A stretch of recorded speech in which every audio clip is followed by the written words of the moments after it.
자, 일단 1번부터. 자, 일의 양을 계산하는 문제다. 그죠? 지난 시간에 시험 범위가 지나갔지만 한 번 더 봅시다. 자, 1번에 1. 과정이지? 자, 수평으로 끌고 가는 일의 양은 어떻게 계산한다 그랬다? 내가 준 힘 곱하기 이동 거리로 구할 수 있다 그랬죠? 수평의 1은. 자, 힘이 얼마야? 50N. 몇 미터? 5m. 그럼 몇 줄?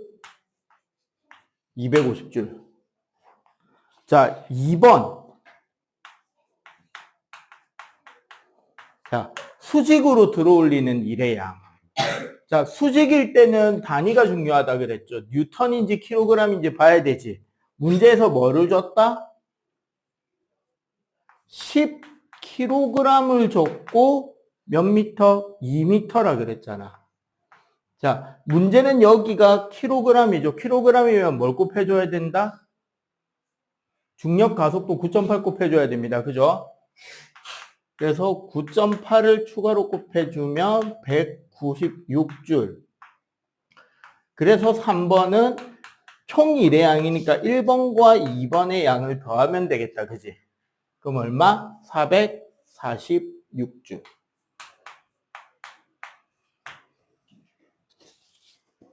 자, 2번. 질량이 2kg인 A와 4kg인 B가 있다. A의 속력이 B의 4배다. 자, 이럴 때는 어떻게 하면 되느냐? 우리 운동에너지 공식이 뭐예요? 2분의 1 mv 제곱이잖아. 그러면 실제로 넣어보자고. A는 2분의 1의 2의 속력이 4배라 그랬지. 그러면 우리가 값을 정확하게 알지는 못하잖아. 그럼 어떻게 한다? 그냥 4V의 제곱을 넣으면 돼. 그럼 B는 2분의 1의 질량이 4인데 V의 제곱이잖아. 맞죠? 그럼 얘는 얼마가 나와? 16V 제곱이 되고 얘는 2V 제곱이니까 몇 대 몇? 그렇지, 8대 1.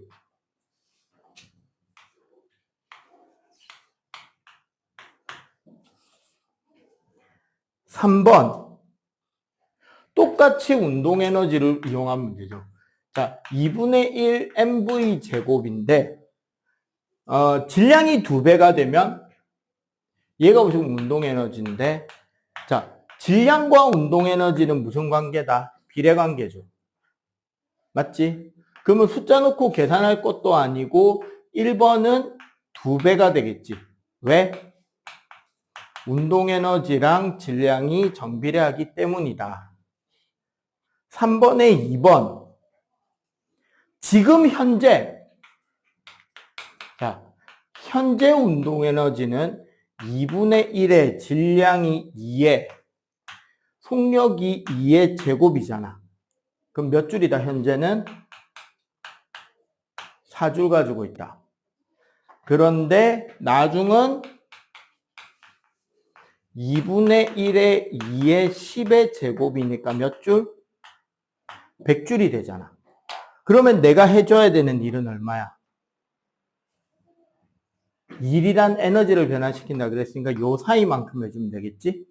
몇 줄?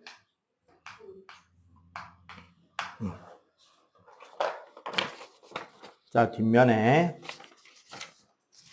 자, 4번. 운동 에너지만 가지는 거.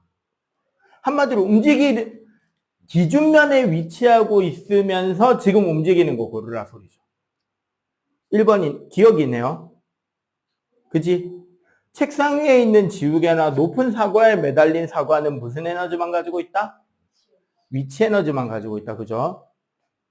자, 5번. 중력이 한 일.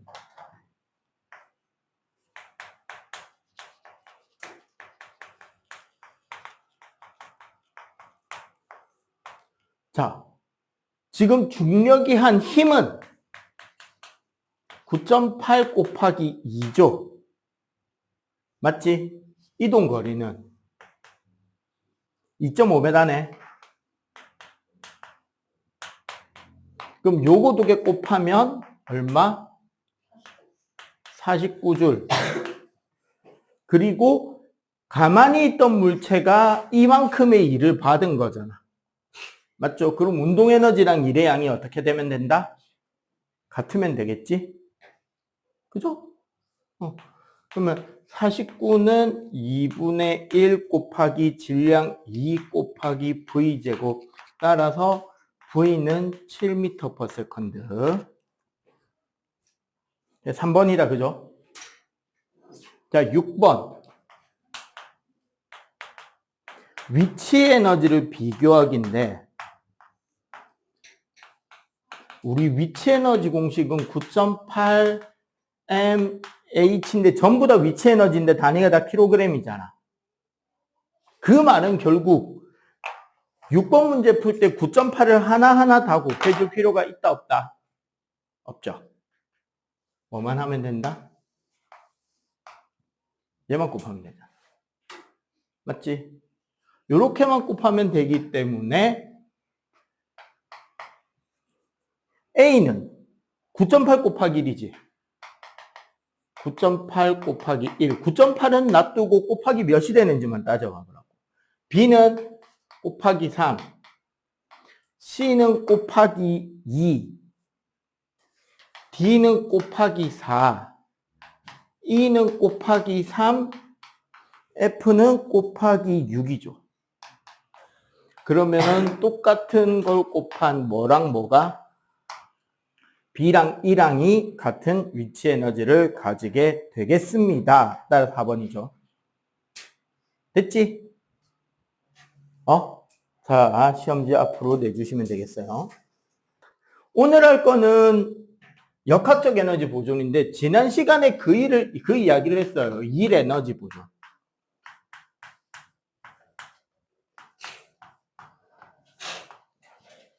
지난 시간에 요거 이야기했죠. 일과 에너지 원리. 나와 물체를 주위와 개의 입장에서 바라볼 때, 자, 내가 물체에다가 일이라는 거를 해주면 어떻게 된다? 물체가 지닌 에너지가 증가한다 그랬어요. 그걸로 우리 아까 중력이 물체한테 일을 했으니까 운동 에너지가 커졌죠? 맞지? 내가 물체를 들어올리는 일을 했으니까 위치 에너지가 커졌잖아. 맞죠? 그 다음에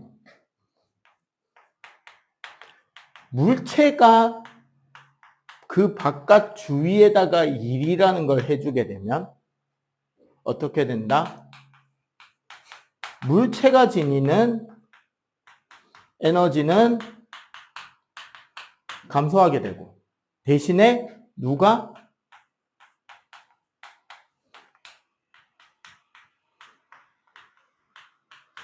주위에서의 에너지들이 증가하게 됩니다.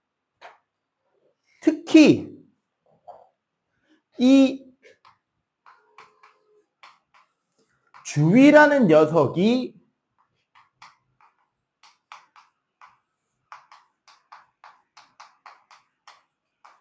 다른 힘이 되는 경우가 있어요. 그 힘이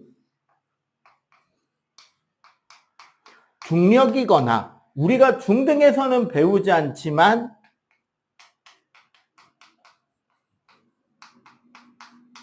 탄성력일 경우, 내가 중력에다가 물체가 중력에다 일을 한다는 소리는 물체의 위치가 올라갔다는 소리예요.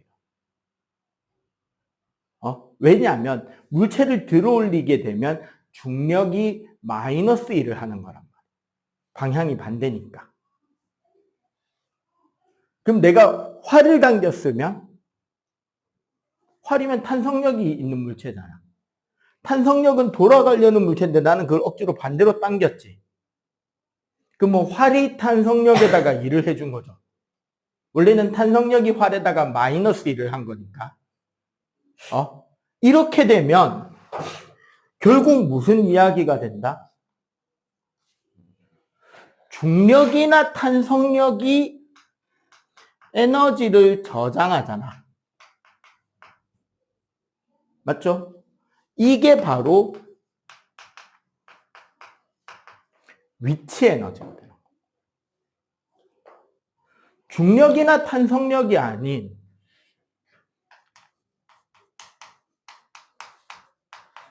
마찰력, 공기 저항,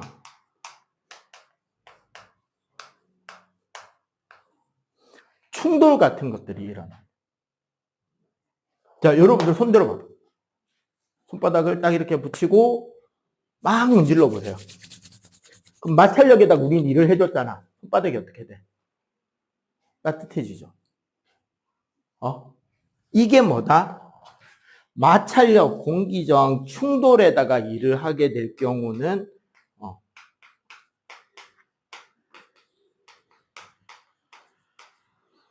열이 발생하죠. 마찰력에다가 해준 일은 열 에너지가 돼요. 그거 저거 다 뺀 알짜임의 일이 운동 에너지로 간 거였다고 지난 시간에 이야기를 했습니다. 그죠? 그지? 혹시 잠깐 왠지 에헤 요 앞부분의 목소리가 조금 녹음이 덜 좀 울릴 수 있으니까 이해해줘요. 마이크를 안 켰어. 마이크를 기본 마이크로 해서 노트북이 녹음을 해가지고 소리가 좀 작을 수 있어. 자, 그러면 우리 이거 생각해보자. 우리가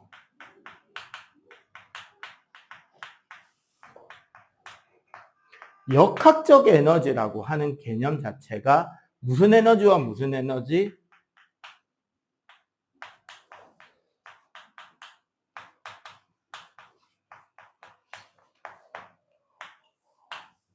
운동 에너지와 위치 에너지만 있단 말이에요. 그리고 이 위치 에너지는 중력과 탄성력에 대한 거죠. 그 말은 뭐다?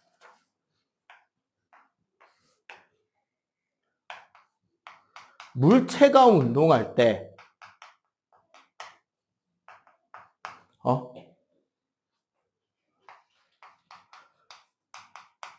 중력이나 탄성력 외에 힘이 작용하지 않으면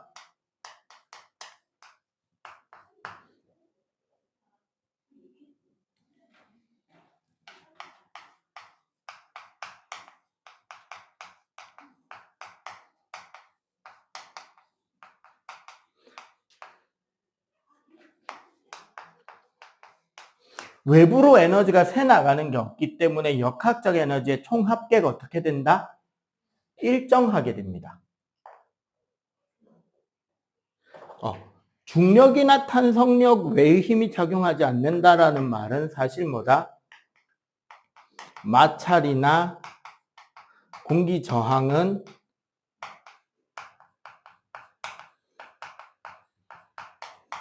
무시한다라고 문제에 적어 놓게 된다고. 대신에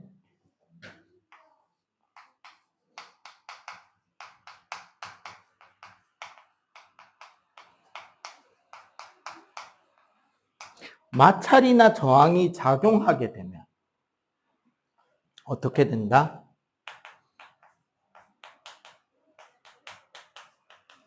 마찰이나 저항의 한 일만큼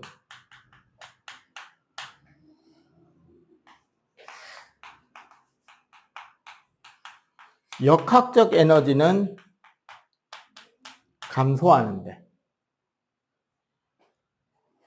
이 과정에서 생기는 총 에너지, 즉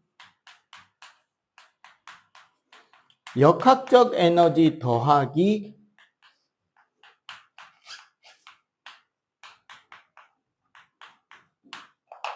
여기서 말하는 이 발생한 열이 결국 뭐랑 같다? 마찰이나 저항에 작용한 한 일. 얘가 발생한 열이 된다. 이거만큼 합해버리면 총 에너지는 어떻게 된다? 보존이 됩니다. 그래서 우주 전체가 가지고 있는 에너지의 총량은 어떻게 된다? 일정해요. 총 에너지량은 일정한 거예요. 대신에 문제는 뭐다? 열에너지라는 에너지의 특성상 항상 온도가 높은 데서 낮은 데로 생기고, 다른 에너지를 열에너지로 100% 다 바꾸는 건 쉬워요. 근데 만들어진 열에너지를 가지고 다른 에너지로 100% 바꿀 수 있느냐라고 하면 불가능합니다. 한마디로 가장 쓰기 힘든 열이 열이고요. 가장 손해가 큰 에너지가 열이에요. 가급적이면 열을 발생시키지 않고 작동하는 게 되게 중요한 거예요. 내연기관차보다 전기차가 효율이 좋다라고 하는 거는 여기 부분인 거예요. 전기 자체는 전기를 통해서 움직이는 자동차는 히터를 틀지 않는 이상은 사실은 열 에너지를 발생하는 양이 일반 내연기관차보다 훨씬 적거든요. 대신에 그럼 과연 에너지 총량은 괜찮냐? 그건 아니다. 왜? 사실 전기를 만들기 위해 이미 뭐가 발생했죠? 열이 발생하고 있잖아. 원자력 발전소가 됐든 화력 발전소가 됐든. 전기를 생산하는, 우리나라에서 전기를 가장 많이 생산하는 게 원자력이랑 화력이란 말이에요. 거기에 이미 뭐가 쓰였다? 열 에너지가 생겨서 손실이 생긴 거기 때문에. 그렇게까지 과연 이득인가는 좀 더 디테일한 계산이 필요하긴 합니다. 알겠죠? 일단 요거부터 필기하자. 그 뒤에 계산하는 방법 가르쳐 드릴게요. 사실 아이들이 역학과 에너지 전환과 보존 이야기가 그냥 우리 위치 에너지, 운동 에너지 계산하는 것보다 어렵다고 생각을 많이 한단 말이야. 왜냐면 둘 다 계산을 해야 되거든. 근데 재미있게도 학교 내신 시험이라는 틀에 딱 집어 넣어 버리잖아요. 극단적으로 쉬워집니다. 이상하게도. 왜냐하면 쓸 수 있는 숫자가 4개밖에 없어요. 답으로 나올 수 있는 숫자는 4개밖에 없기 때문이야. 그거에 대한 설명을 시작할게요. 자, 일반적으로 우리가 중학교에서 말하는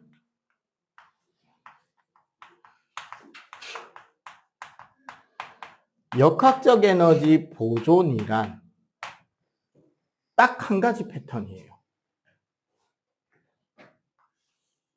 질량을 가진 물체가 바닥으로부터 Hm라는 좀 높은 높이에 일단 있는 거야. 그리고 여기서부터 자유낙하를 합니다. 쭉 떨어지는 거죠. 그럼 물어보자. 언제가 제일 빠르겠냐? 어느 순간이? 공기저항 없다고 치고. 가장 빠른 순간은 바닥에 충돌하는 순간이 가장 빠르겠죠. 부딪히기 바로 직전. 이때 최대 속도를 대문자 V라고 하고, 대신에 이때는 충돌하는 순간이니까 높이가 0이 되겠죠. 맞지? 그럼 떨어지기 시작하는 순간은 속력이 0이죠. 높이는 H고. 그럼 봐봐. 딱 떨어지기 시작하는 순간에 위치 에너지는 원래는 9.8mh라고 써야 되는데 쓰기 귀찮으니까 고등학교처럼 mgh라고 쓰고 나중에 9.8을 대입하도록 할게요. 서술형일 때는 9.8이라고 써야 되는 게 맞습니다. 대신에 이 순간의 운동 에너지는 2분의 1 mv 제곱이니까 0이네. 맞지? 그럼 바닥에 도착하는 순간은 mgh0니까 0이잖아. 대신에 운동에너지는 2분의 1 m 라지 V의 제곱이겠죠? 요런 위치를 하나만 상상해 볼까요? 어딘가 남은 높이가 h1이고 떨어진 높이는 h2이며 속력이 v1인 어떤 순간이 있겠지? 당연히 있겠죠. 아무 값이나 넣어도 되는 값이니까. 그러면 이 순간에 위치 에너지를 EP1, 운동 에너지를 EK1이라고 한다면 EP1은 뭐가 된다? mgh1이 되죠. EK1은 2분의 1 mv1 제곱이 됩니다. 이거를 왜 내가 EP1, EK1이라고 별도로 표시를 해줬냐? 은근히 역학적 에너지 보존 문제에서는 이 내용이 많이 들어가요. 위치 에너지가 운동 에너지의 3배이다, 4배이다. 위치 에너지와 운동 에너지의 크기가 같다. 위치 에너지와 운동 에너지의 크기가 몇 대 몇인 지점의 이런 형태로 문제가 나온단 말이에요. 그럼 이거를 계산해서 답을 찾는 게 아니라 쉽게 이 P1 대 EK1의 비율 자체가 되게 중요한 의미를 가지고 쉽게 찾을 수 있는 위치예요. 그냥 그림 보면 보이는데 그게 왜 그거인지를 알고 가야 될 거예요. 단순하게 암기가 아니라. 자, 생각해 봅시다. 마찰이나 저항이 없는 역학적 에너지가 보존이 되면 요거 두 개 합한 거, 요거 두 개 합한 거, 요거 두 개 합한 게 어떻게 돼야 된다? 다 같아야 되죠. 맞지? 자, 그러면은 요거부터 한번 볼까요? 1 이꼴 2기에 1과 2는 같아야 되지. 그럼 봐봐. mgh, 내가 h를 잘못 또 썼네요. 맞죠? 대문자지? 더하기 0은 mgh1 더하기 2분의 1 mv1 제곱이다. 그죠? 외부에 일한 거 없으니까. 자, 수학 공부를 열심히 한 친구들은 이 식을 보면 지금 되게 불안해야 돼. 아씨, 이래 놔두면 안 되는데. 뭐 해야 돼요? 동류항 정리해야 되지. 닮은 애들끼리 모아야 될 거 아니야. 맞지? 그럼 어떻게 한다? 얘를 앞으로 보내고 요 0을 뒤로 보내야 되겠죠? 그러면 어떻게 된다? mg 라지 h 빼기 mg h1은 2분의 1 mv1 제곱 빼기 0. 이제 좀 마음이 편안하죠? 자, 요렇게 했을 때 이 식이 의미하는 게 뭐냐? 얘가 뜻이 뭔데? mgh 빼기 mgh1. 얘의 뜻은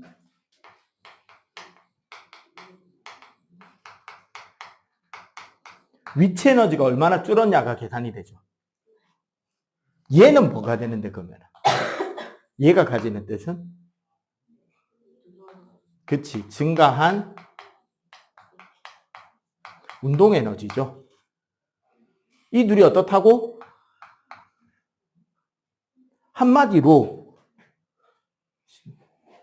딴 거 떨어뜨릴 만한 거 없나?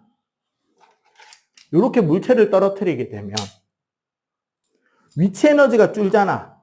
대신에 뭐가 커지고 있다? 운동 에너지가 커지고 있죠. 그게 뭐다? 위치 에너지가 줄어드는 만큼 운동 에너지가 커진다. 그 말은 위치 에너지가 운동 에너지로 바뀌고 있는 거죠. 떨어지는 과정에서. 그래서 그 총합은 어떻다? 보존이 되는 거잖아. 그런데 계산을 해보고 나면 사실 요거 계산하면 뭐게? mgh2죠. 얘가 뭐랑 같다? 요렇게 되고, 실제로 우리가 문제에서 많이 물어보는 EP1 대 EK1의 비가 뭐냐? 그러면 MGH1 대 2분의 1 MV1 제곱의 비를 계산해서 구하는 게 아니라 얘가 뭐랬어? 얘라 그랬잖아.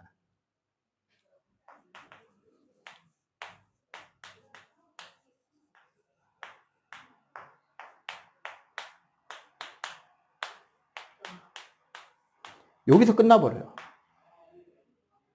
무슨 소리다?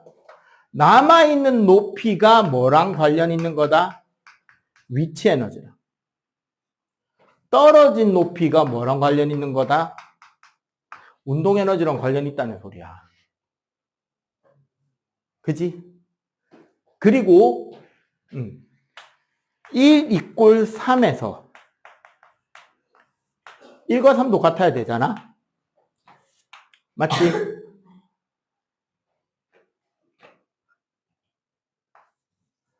MGH는 2분의 1 M 라지 V 제곱에서 M이 약분돼서 사라지죠. 이 이야기는 뭐다? 자유낙하 과정에서 속력과 높이의 관계에서 질량은 상관이 있다 없다? 상관이 없다는 거죠. 공기 저항이 없다면 어떤 물체를 떨어뜨리든지 지구에 떨어지는 속력이 어떻다? 같다. 우리 자유낙하할 때 이야기했던 거죠.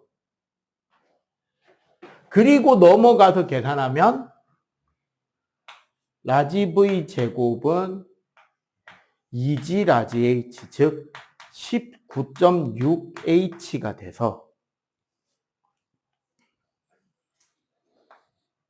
V는 루트 19.6H가 되는데, 어린 시절 그 빨간펜 수학이나 눈높이 수학을 해본 사람은 여기 소수점만 딱 깔면 뭔가가 보일 거예요. 14의 제곱이지. 여기에 루트가 들어가 버리기 때문에 내가 몇 번 이야기했잖아. 과학 선생님들은 나누어 떨어지지 않는 숫자 되게 싫어합니다. 반올림 같은 거 귀찮아해요. 왜? 숫자 계산을 해서 여러분들이 정확한 계산값을 내는 게 목표가 아니잖아, 우리 수업은. 그러면 굳이 반올림을 시킬 필요가 있다 없다? 없지. 그럼 나눠 떨어지는 숫자를 좋아하게 된단 말이야. 여기 소수점을 없애려면 결국 무슨 소리냐? V, 우리 단위가 미터 퍼 세컨드인 속력과 H, 단위가 미터인 이 높이 사이에 H가 10m가 되면 속력이 얼마가 된다? 14m per second가 되는 거야. 그럼 루트 밖에를 반으로 줄이려면 루트 안에서는 얼마로 줄여야 돼요? 4분의 1로 줄여야 되지. 그리고 어차피 19.6이니까 만약에 19.6m를 주면 루트 밖에서도 19.6m per second가 되겠죠? 그리고 얘의 절반이 9.8이란 말이야. 그럼 얘의 4분의 1은 4.9가 되는 거야. 쓸 수 있는 숫자인 4개밖에 없어.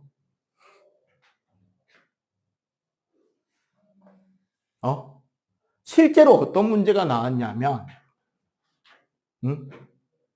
옛날에 부산에서도 내신 시험 되게 빡세기로 유명한 모 학교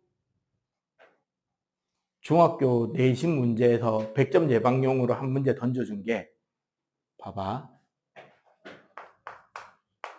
2kg짜리를 10m에서 자유낙하 중에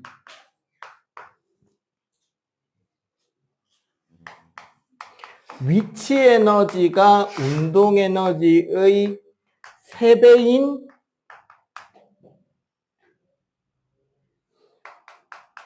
순간의 빠르기는 얼마게? 라는 문제가 나온 적이 있어요. 내가 옛날 가르쳤던 녀석이 쌤 이거 계산 어떻게 하면은 간단하게 할 수 있어요. 시간 부족해서 못 풀었는데 하길래 문제 딱 읽자마자 내가 대답했습니다. 그거 얼마잖아. 쌤 어떻게 그렇게 빨리 계산해요? 야, 이씨, 보이잖아. 자, 요거 필기하고 저거 얼마인지 한번 계산해 보세요. 선생님은 참고로 암산이 가능합니다. 자, 정답 공개합니다. 7. 잘 봐봐. 지금 문제를 보면 10m에서 떨어뜨리잖아. 위치가 운동의 3배가 되려면 밑에랑 위의 비가 3대 1이니까 얘가 2.5m 떨어진 거네. 그지? 여기일 때 속력을 구하라잖아요. 2.5m일 때 7이네.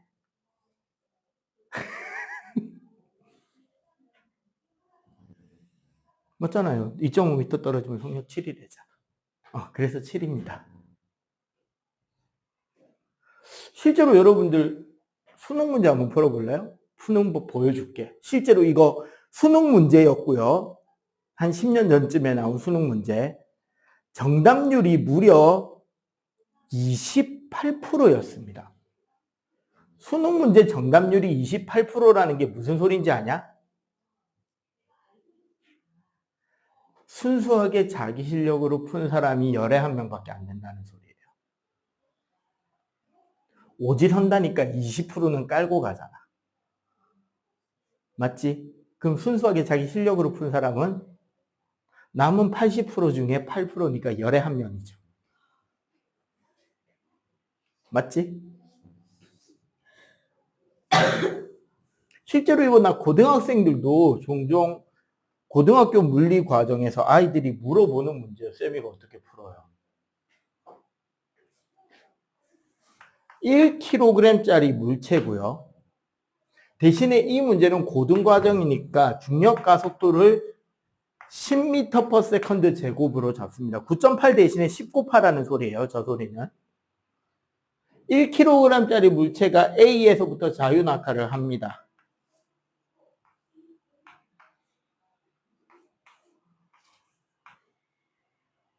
근데 A와 C 사이의 위치 에너지 차이는 40줄이고 B에서 D까지 사이의 위치 에너지 차이는 50줄이며 B의 속도를 VB라고 하면 C의 속도 VC는 2VB입니다. B 속도의 2배예요. 물어보는 게 뭐냐면 선분 AB의 길이와 D 지점에서 속력이 얼마냐를 물어보는 문제야. 원래 다른 보기 하나 더 있는데 그거는 첫 번째 보기랑 거의 비슷한 보기라 가지고 3가지 중에 옳은 것을 모두 고르시오라는 문제였어요. 그걸 이제 원래는 객관식인데 주관식으로 틀어버린 겁니다. 실제 수능 문제 2014년인가? 10년 조금 넘은 문제인데 정답률이 28%대. 이 문제의 핵심 키워드가 어디였냐면 요거였어. C의 속력은 B의 속력의 2배다. 속력이 2배면 운동 에너지는 몇 배가 되죠? 이거를 기억 못해서 다 못 푼 거였어. 되게 단순한 거잖아. 속력이 2배면 운동 에너지는 몇 배? 4배죠. 운동 에너지가 4배가 되려면 떨어지는 높이는 몇 배? 4배지. 위치 에너지는 높이랑 비례하잖아. 맞지? 그 말은 이 길이 대 이 길이가 1대 4라는 소리였어. 즉 mg 선분 AB가 몇 줄이 돼야 된다? 근데 그게 m이 1이고 g는 10이고 선분 AB라는 소리잖아. 맞지? 따라서 AB는 몇 줄? 몇 미터? 1미터가 돼요. 그러면 D의 속력. D의 속력은 결국 여기서 여기가 10줄, 여기서 여기가 50줄이니까 D의 운동 에너지는 60줄이 된다는 소리잖아. 그지? 그래서 2분의 1 질량 1 VD의 제곱이 60줄이므로 VD 제곱은 120. 따라서 VD는 2루트 30m per second가 된다라는 문제였어요.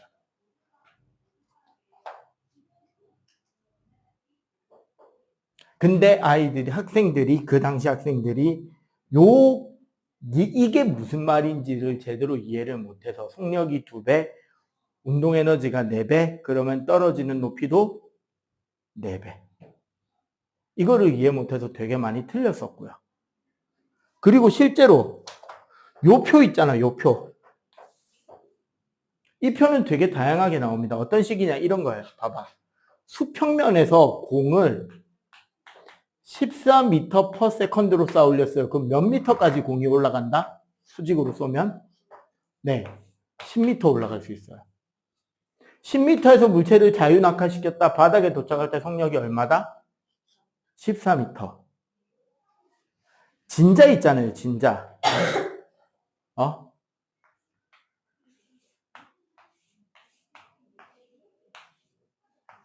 진자 운동을 왔다 갔다 시킵니다. 공기의 저항이 없다고 가정할 때 요 높이가 2.5m라면 여기 바닥에서 제일 빠른 속력은 얼마? 네, 질량이고 뭐고 없는 거야. 이거 7m per second예요. 그래 놓고 응용 문제가 이게 나와요. 수학여행 갔다 오는 사람들, 부산에서는 은근히 서울로 올라오고 서울에서는 은근히 부산 내려오거든. 저기 에버랜드 T 익스프레스. 최고 지점 25m에서 출발하는데 15m 지점을 통과하는 순간 T 익스프레스의 속력은 단 마찰은 없다고 가정한다. 몇 미터 per 세컨드? 네, 14m per second.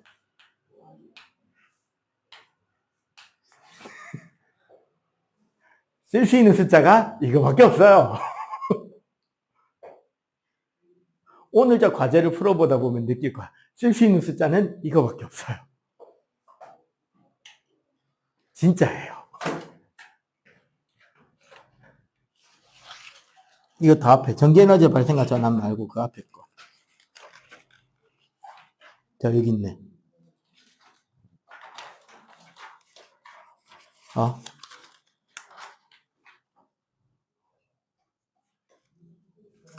여기 위치 에너지가 얼마일 때 속력이 얼마냐? 15m와 5m일 때 위치대 운동이 얼마냐? H가 얼마냐? 다 문제가 이런 거예요. 여기 있네. 2대3이 될 때 높이가 얼마냐? 자, 우리 워크북 75페이지에 16번 답 뭐게? 빨리.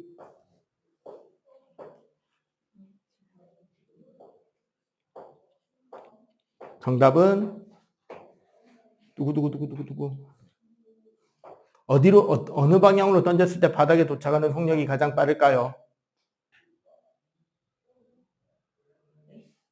16번 문제. 정답은 모두 같다입니다. 봐봐. 던지는 순간에 위치 에너지가 똑같지? 던지는 순간에 속력이 같으면 던지는 순간에 운동 에너지도 다 같지? 그러면 던지는 순간에 역학적 에너지는 어때? 다 같아야 되지. 바닥에 충돌하는 순간은 모든 역학적 에너지가 무슨 에너지가 되는 거야? 운동 에너지잖아요. 그럼 바닥에 충돌할 때 속력은 어때야 돼? 다 같아야 되는 거예요.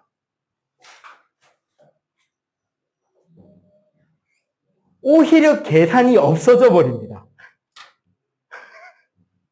알겠어? 자, 그럼 이제 그 뒤에 내용 조금 더 갈게요. 자,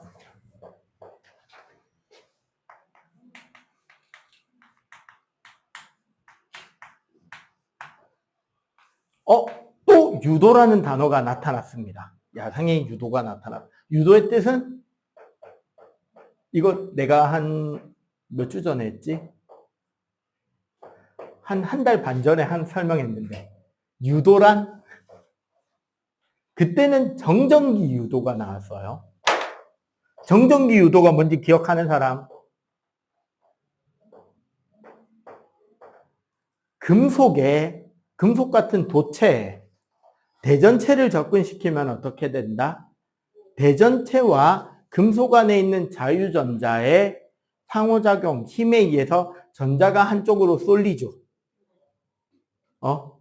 가까운 건 반대극으로, 먼 거는 같은 극으로 해서 극이 나뉘어지던 게 정전기 유도였잖아. 근데 그걸 우리가 조금 다르게 생각해보자. 대전체가 접근한 바람에 도체 내부에 전류가 흐른 거지. 전자가 움직인 거니까. 맞지?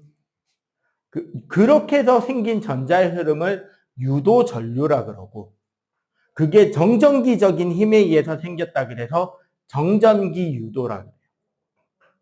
오늘 배우는 거는 전자기 유도입니다.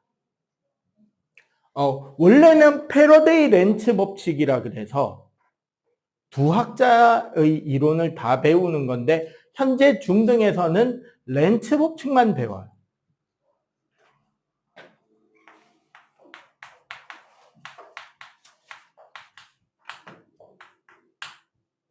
자, 요 뒤에 내가 신가는 아직 이게 아직 안 붙었고 요거는 그 뒤에 백지에다가 좀 필기 좀 해주세요. 지금 단원이 맨 처음에 내가 책 쓸 때 이걸 안 붙여놓은 버전이라 가지고 내용이 좀 빠져 있는데 렌츠 법칙이라 해가지고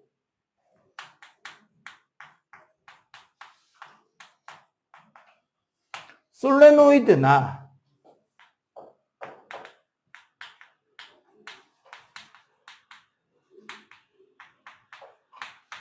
원형도선 내부, 어디 말하는지 알겠어요? 솔레노이드 내부, 원형도선 내부. 그 안쪽.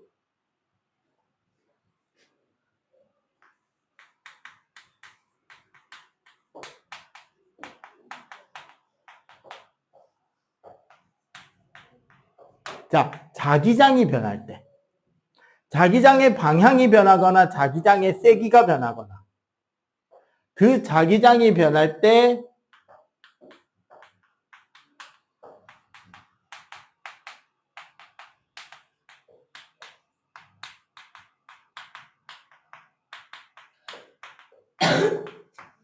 그 변화를 방해하는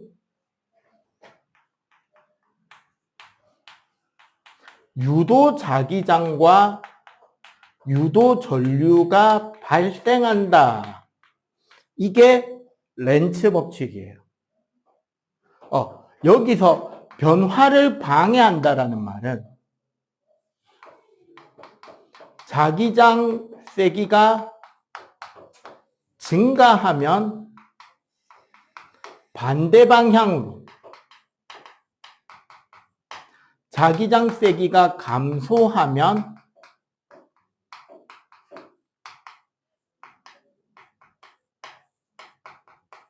같은 방향으로 유도되는 거예요. 우리는 이 내용을 뭐라고 한다? 렌츠 법칙이라고 합니다. 무슨 소리냐?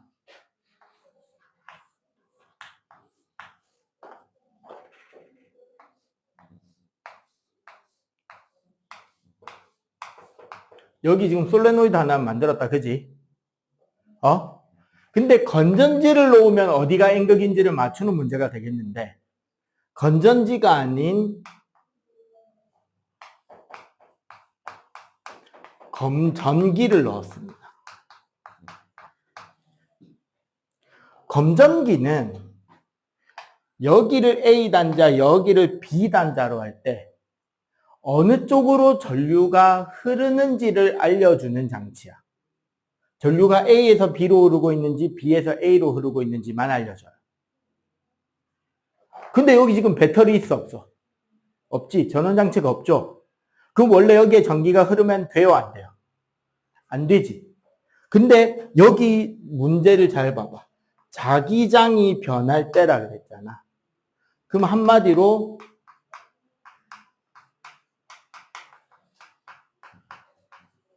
주변에서 자석이 움직여버리면 자기장이 변하겠죠. 응? 그럼 여기 봐봐. 요 앞에 자석이 있는데 얘가 접근해지면 자기장이 강해지겠지. 얘가 멀어지면 약해지겠죠. 이 자기장이 N극이면 이쪽으로 자기장이 생길 거 아니야.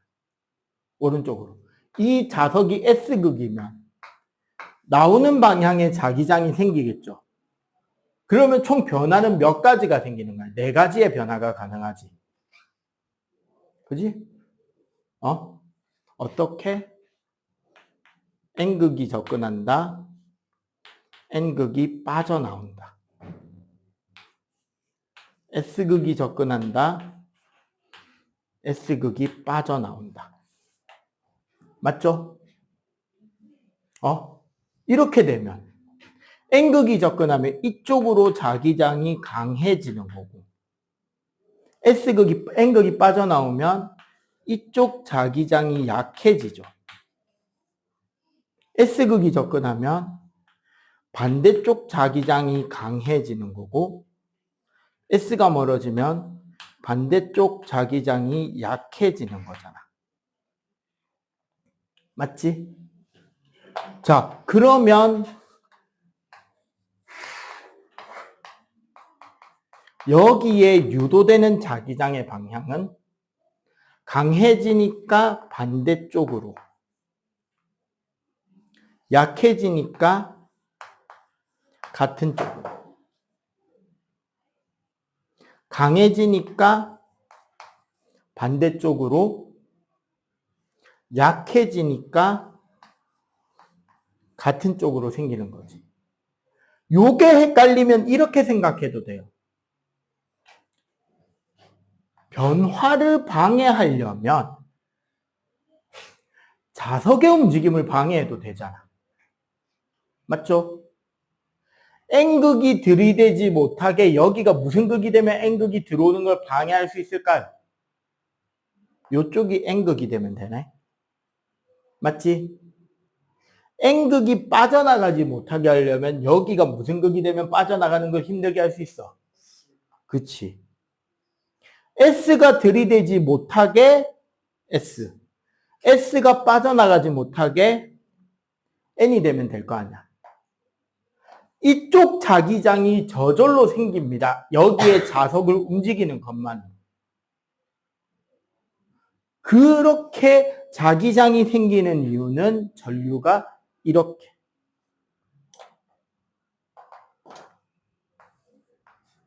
요렇게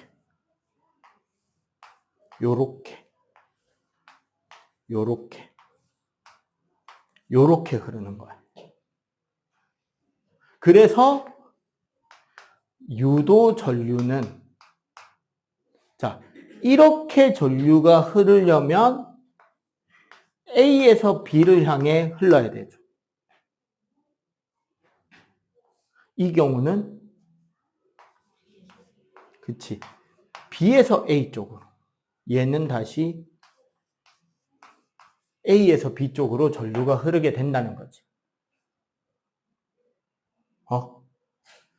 그러면 결국 이렇게 전류가 흐른다는 말은 여기서 봐봐. 인력이나 청력을 방해받으면서 내가 자석을 움직이는 것 자체가 일이 된단 말이에요.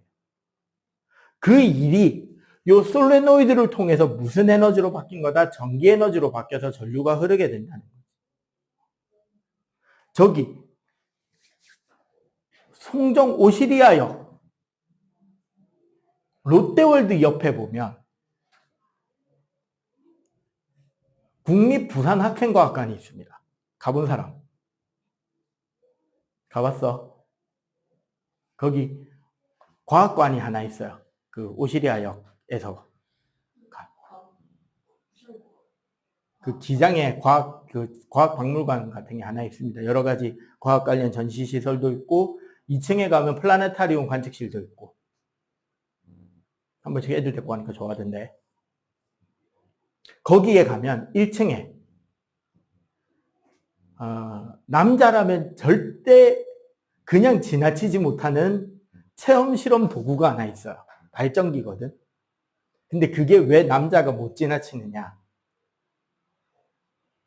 딱 보면 간단해요. 코일이 이렇게 감겨 있고 여기 E자 옆에 눕혀놓은 것처럼 거기에 가운데 말굽 자석이 이렇게 돼 있고 내가 여기에 레버를 돌리면 여기 말굽 자석이 빙글빙글 돌아요. 그거 자체가 발전기거든. 근데 문제는 이겁니다. 얘를 천천히 돌리면 옆에 전구가 3개가 딱 박혀 있는데 천천히 돌리면 전기가 조금만 생길 거 아니야. 맨 밑에 전구만 불이 켜져요. 좀 더 빨리 돌리면 두 번째 거가 켜져요. 정말 빨리 돌리면 3개를 다 켤 수 있거든요. 자, 친구가 이거 돌려서 불 3개 켜는 걸 봤어. 안 돌리고 버틸 수 있어, 없어? 이건 못 참죠. 특히 남자라면. 혼자 불 2개 켜졌을 때 옆에서 놀리는 그 친구들은. 웃기는 게 이게 유아체험실 안에 있어요. 옆에 막 볼풀 떨어지는 그 옆에 있어.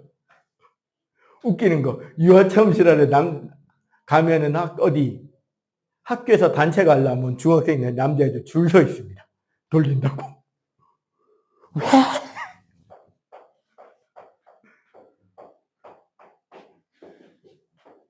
자, 요런 게 전기 에너지인데 그럼 우리 전기 에너지란 뭐냐?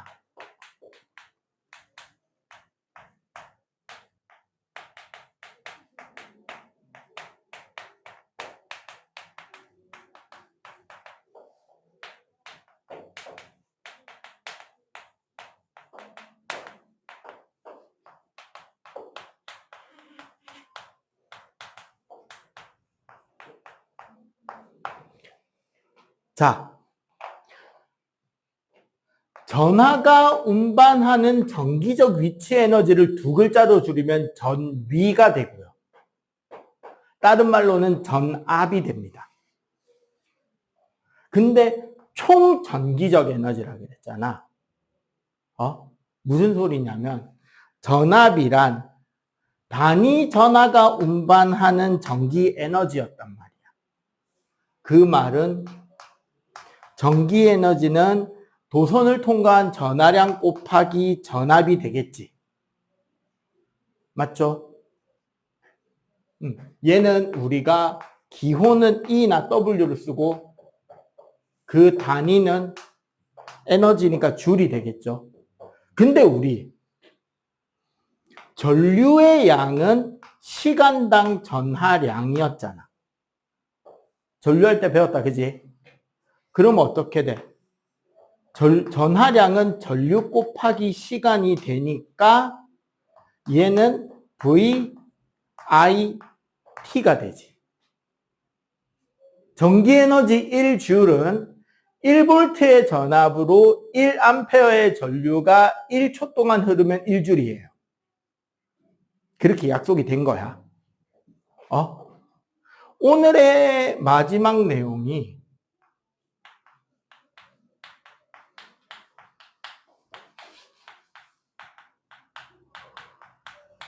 소비전력이라는 개념이에요. 그 와트수라고 돼 있는 거야. 그냥 쉽게 말하면. 얘는 기호는 P고 와트라는 단위를 쓰는데 일률하고 같은 단위죠. 뜻은 1초에 소비되는 전기 에너지의 양을 우리는 와트라고 해요. 전력. 그럼 봐봐. 한마디로 와트 수가 크다는 것은 전기 에너지 소비량이 어떻다? 크다라는 말도 되지만 동시에 더 많은 일을 할 수 있는 능력이 있는 장치라는 소리도 되죠. 맞지? 예를 들어서 같은 밝기를 내는 전구가 있다고 쳐요. 우리 요런 거. 지금 요건 LED잖아.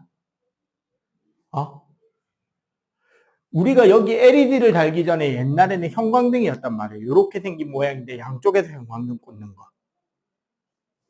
그 양쪽에 형광등 꽂는 게 짧은 형광등이 개당 23와트, 23와트, 24와트.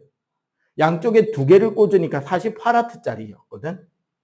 내가 알기로 지금 요거 하나가 30와트밖에 안 돼요. 형광등 두 개보다 이 LED 하나가 훨씬 전기를 적게 먹죠. 근데 얘가 좀 더 밝단 말이에요. 여러분들 집에 욕실에 그 천정에 조명 있잖아요. 선생님이 어렸을 때는 그런 조명은 전부 다 백열 전구였어요. 화장실이 좀 밝았으면 좋겠다는 사람은 100와트짜리 전구를 꽂아야 됐어요. 그러다가 선생님이 중학교, 고등학교 넘어올 때 3파장 램프라 그래서 필립스라던가 그런 데서 형광등으로 된 전구가 나오기 시작했단 말이에요. 앞에 형광등인데 이렇게 전구처럼 돌려 꽂는 거. 그거 하나가 내가 알기로 20몇 와트 정도 나왔어요. 근데 백열등만큼 밝았어. 선생님 집에 지난주에 화장실에 불이 나갔길래 LED 전구로 갈아 꽂았거든요. 홈플러스 가서 LED 전구 사서 8와트짜리 꽂았는데 훨씬 밝더라. 이건 무슨 소리냐면 같은 밝기를 내지만 아까 잠깐 나온 이야기랑 똑같아요. 백열 전구는 열이 엄청 나와. 정확하게는 백열등은 필라멘트에서 열을 내고 그 열이 빛으로 방출되는 거예요. 복사로. 그러면 열이 엄청나게 나올 수밖에 없겠죠. 그러면 전기를 당연히 많이 처먹을 수밖에 없는 거고. LED는 열 발생량은 되게 적은 편이거든. 그거만큼 높은 효율로 빛만 내기 때문에 같은 밝기를 낼 때 전기를 덜 먹겠죠. 하지만 여러분들 초등학교 때 내가 알기로 초6 때 이거 실험이 있는 걸로 알아요. 건전지와 꼬마 전구를 직렬 병렬로 연결할 때 언제 더 밝냐? 이거 했을 때 여러분들이 아마 기억하기로는 건전지는 직렬로 전구는 병렬로 할 때가 가장 밝다라는 걸 배우잖아. 이거도 여러분들 회로 만들어가지고 우리 전압, 저항, 전류 계산했잖아. 그거 계산할 때 선생님이 왜 저항마다 전압, 전류, 저항을 다 계산했냐면 그 풀이에서 전압과 전류만 곱하면 자, 요거 잘 봐봐. 1초당 소비되는 전기에너지가 전력이잖아. 그러면 전력의 양은 시간당 소비되는 전기에너지니까 시간당 소비되는 전압, 전류, 시간이라서 전압 곱하기 전류가 돼요. 맞지? 그러면 선생님의 그 전기 회로 풀이는 그 풀이만 할 줄 알면 전력량까지 바로 계산이 되겠지. 각 저항별로. 그렇게 해서 만들면 그 저항의 전력이 크면 열이 더 많이 나오는 저항. 그러면 직열일 때, 병열일 때 어느 저항에서 열이 더 많이 나오는지 이런 것들이 저절로 계산이 되는 식이라는 거예요. 옛날에 영재학교 시험 문제는 뭐가 한번 나온 적이 있냐면 한과형 문제였어요. 기출. 분수대를 만들 겁니다. 근데 분수대를 만들기 위해서 물펌프가 필요하잖아. 그 펌프를 파는 매장에 갔더니 5와트짜리하고 20와트짜리하고 출력이 다른 펌프 두 개가 같은 가격에 팔고 있어요. 어느 걸 사는 것이 더 효율적인지에 대해서 쓰고 그 이유를 쓰시오라는 게 나온 적이 있어. 5와트짜리 펌프와 25와트짜리 펌프. 출력이 5배죠. 근데 갑자기 그냥 효율을 따져라라고 이야기를 했잖아. 이거는 사실 조건이 하나가 빠진 거거든요. 모범 답안이 뭐냐면 선생님이 생각한 답안이에요. 진짜 모범 답안인지 모르겠어. 그 분수대의 크기가 작고 하루 종일 틀어놔야 되는 분수대라면 5W짜리를 사는 게 효율적이죠. 왜? 하루 종일 틀어놓으면 전기를 적게 먹을 거니까. 그지? 그런데 하루 종일 틀어놓는 분수대가 아니라 우리 분수쇼하는 분수대라면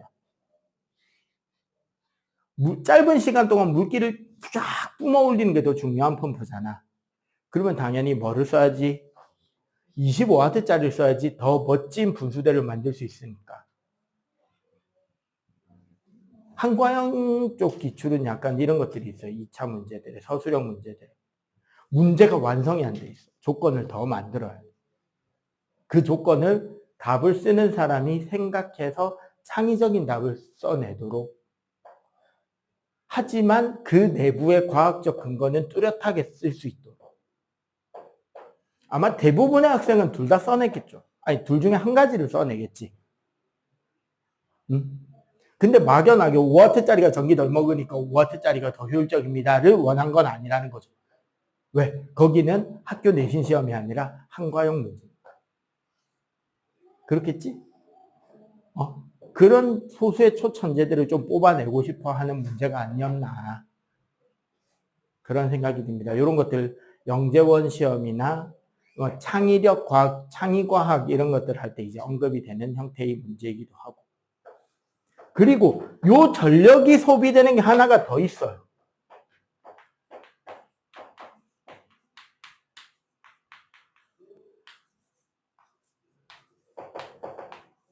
전력량이라고 여러분들 집에 현관밖에 보면 그 전기 계량기 있는 거 알아요?